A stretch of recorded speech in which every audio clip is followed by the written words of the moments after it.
ಬರೋ ದುಡ್ಡಿಗೆ ನೆಮ್ಮದಿಯಾಗಿರೋದ್ ಬಿಟ್ಟು ನಿನ್ನ ದುರಾಸೆಗೆ ನಮ್ಮ ಅಮ್ಮನ ಬದುಕಿಗೆ ಮಸಿ ಬಳ್ದ್ಬಿಟ್ಟಿಯಲ್ಲೋ. ಯಾಕೋ ಹೀಗ್ ಮಾಡ್ದೆ ಹೇಳು. ಇವನಲ್ಲಿ ಮಾತಾಡ್ತಾನೆ. ಮಾಡಿರೋ ತಪ್ಪಿಗೆ ಶಿಕ್ಷೆ ಅನ್ಭವಿಸ್ಬೇಕು ಅಷ್ಟೇ. ಬಿಡಿ. ಏನು ನಿಜ ಹೇಳು. ಅವ್ರು ಬಿಡಿ. ಬಿಟ್ಬಿಡಿ. ನೀನೇ ತಾನೇ ಮಾಡಿದ್ದು. ನಾನೇನು ತಪ್ಪು ನಿಜ ಮಾಡಿಲ್ಲ. ಹೇಳು. ಬಿಡಿ ಸರ್. ಸ್ಟೇಷನ್ಗೆ ಹೋದ್ರೆ ಎಲ್ಲಾ ಬಾಯ್ ಬಿಡ್ತಾನೆ. ಬನ್ನಿ ಸ್ಟೇಷನ್ಗೆ ಹೋಗೋಣ. ರಾಕೇಶ, ನೀನ್ ವಿರಾಟ್ ಸನ್ನ ಕರ್ಕೊಂಡ್ ಮನೆಗ್ ಹೋಗು. ಬಿಡಿ ಸರ್. ನಡಿಯೋ. ಬಾರೆ ಸರ್, ನಡಿಯೋ. ಅವ್ರ್ನ. ಬಿಡಿ. ನಡಿಯೋ. ಸರ್ ಬಿಡಿ ಬಿಡಿ ಸರ್ ಸರ್. ಅವ್ರ್ನ. ಬಿಡಿ ಸರ್. ಸರ್ ಬಿಡಿ ಅವ್ರನ್ನ. Thank you so much sir. ಬನ್ನಿ ಹೋಗೋಣ. ನಾವು ಸ್ಟೇಷನ್ಗೆ ಹೋಗೋಣ. ಬೇಡ ಸರ್, ಮೇಡಮ್ ಗೊತ್ತಾದ್ರೆ ಸುಮ್ಮನೆ ಪ್ರಾಬ್ಲಮ್ ಆಗುತ್ತೆ. ನಾನು ನಿಮ್ಮನ್ನು ಮನೆಗೆ ಡ್ರಾಪ್ ಮಾಡ್ತೀನಿ, ಬನ್ನಿ.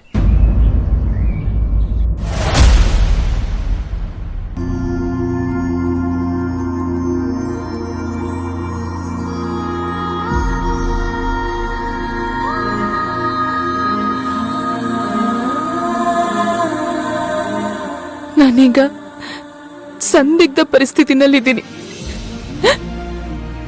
ನೀರಿಂದ ಹೊರಗೆ ತೆಗ್ದಿರೋ ಮೀನ್ ತರ ಒದ್ದಾಡ್ತಾ ಇದ್ದೀನಿ.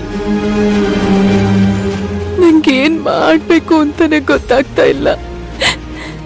ಈ ಹೊಟ್ಟೆನಲ್ಲಿ ಬೆಳೀತಾ ಇರೋ ಮಗುನ ಉಳಿಸ್ಕೊಳ್ಳ ಅಥವಾ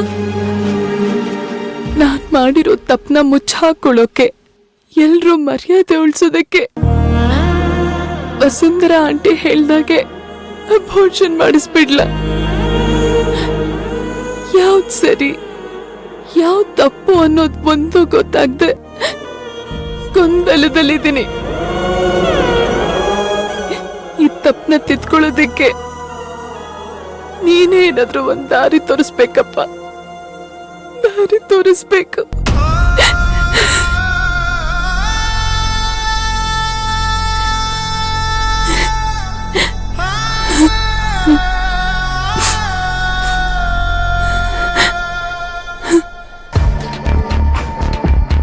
ತಪ್ಪಾಯ್ತು ಸರ್. ಇವರು ದುಡ್ಡು ಕೊಡ್ತೀನಿ, ಕ್ವಶನ್ ಪೇಪರ್ ಕೊಡು ಅಂದ್ರು. ಅದಕ್ಕೆ ದುಡ್ಡಿನ ಆಸೆ ಬಿದ್ದು ಇಂಥ ತಪ್ಪು ಕೆಲಸ ಮಾಡ್ಬಿಟ್ಟೆ ಸರ್.